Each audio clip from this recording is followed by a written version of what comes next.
Bienvenue à tous. Aujourd'hui, nous allons aborder une question que beaucoup se posent.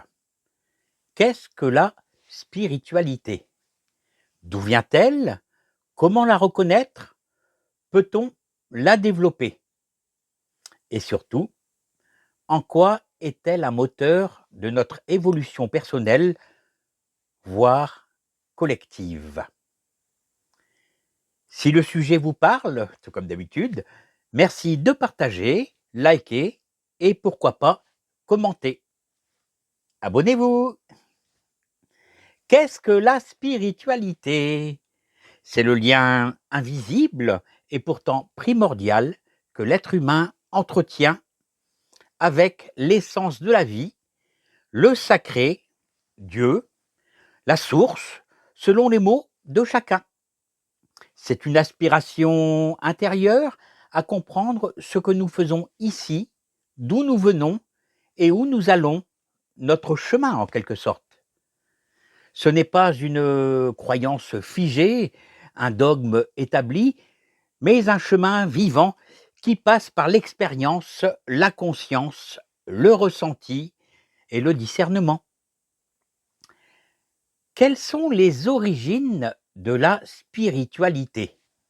Alors la spiritualité est aussi ancienne que l'humanité.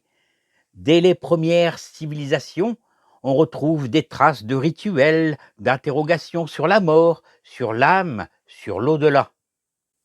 Elle est née avec la conscience humaine lorsque l'homme a levé les yeux vers le ciel en se demandant: qui suis-je? Que signifie tout cela? Toutes les traditions spirituelles, qu'elles viennent d'Inde, d'Égypte, d'Amérique ou d'Europe, témoignent de cette soif universelle.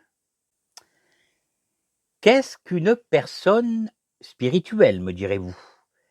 Être spirituel, ce n'est pas fuir le monde, c'est l'habiter avec le cœur et l'esprit dans l'incarnation. Une personne spirituelle cherchera à progresser, à grandir en sagesse, en amour et en vérité. Elle cultive des qualités comme la compassion, l'humilité, la paix intérieure, voire l'empathie. Elle sait que tout est relié et agit en conséquence avec respect pour elle-même, pour les autres et pour le vivant en général.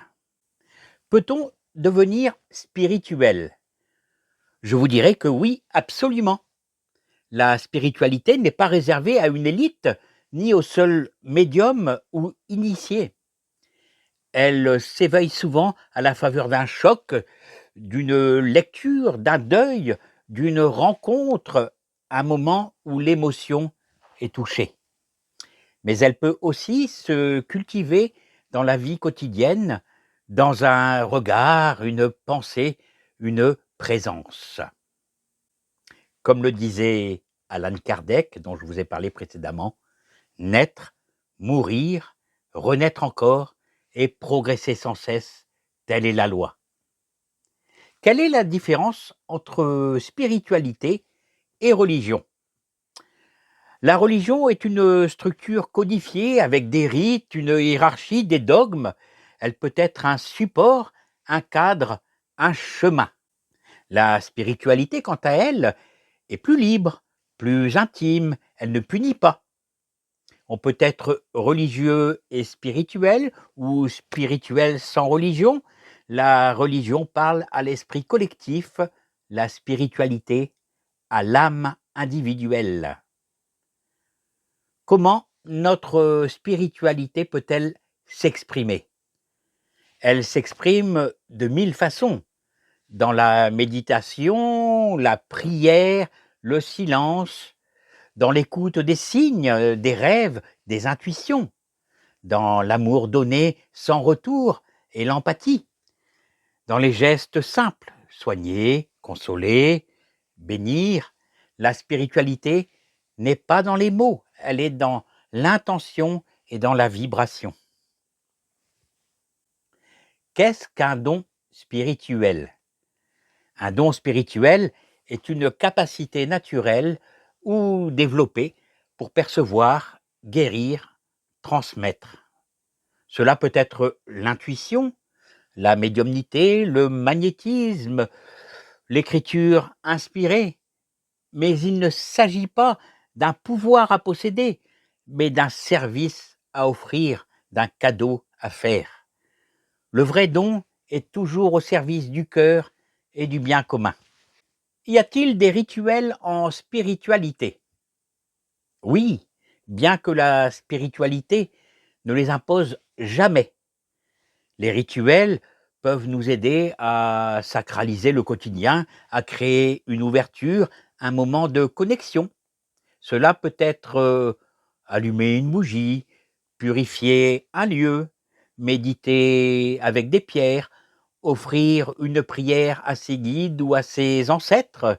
Ce sont des actes symboliques qui parlent à l'âme au-delà des mots. Ça me rappelle une émission que j'ai faite sur une chaîne qui s'appelait LTU il y a quelques années. Être spirituel, ce n'est pas tout savoir. C'est d'ailleurs accepter de ne pas tout savoir, mais d'avancer avec foi. C'est garder le cœur ouvert, même dans les intempéries, dans les tempêtes.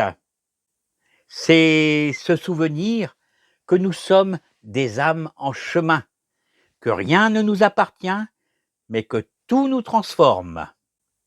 Si ce message vous a parlé, si vous sentez que votre lumière intérieure mérite d'être nourrie, n'hésitez pas à vous abonner à cette chaîne, à liker cette vidéo et à la partager autour de vous, car plus nous éveillons de conscience, plus la Terre s'élève.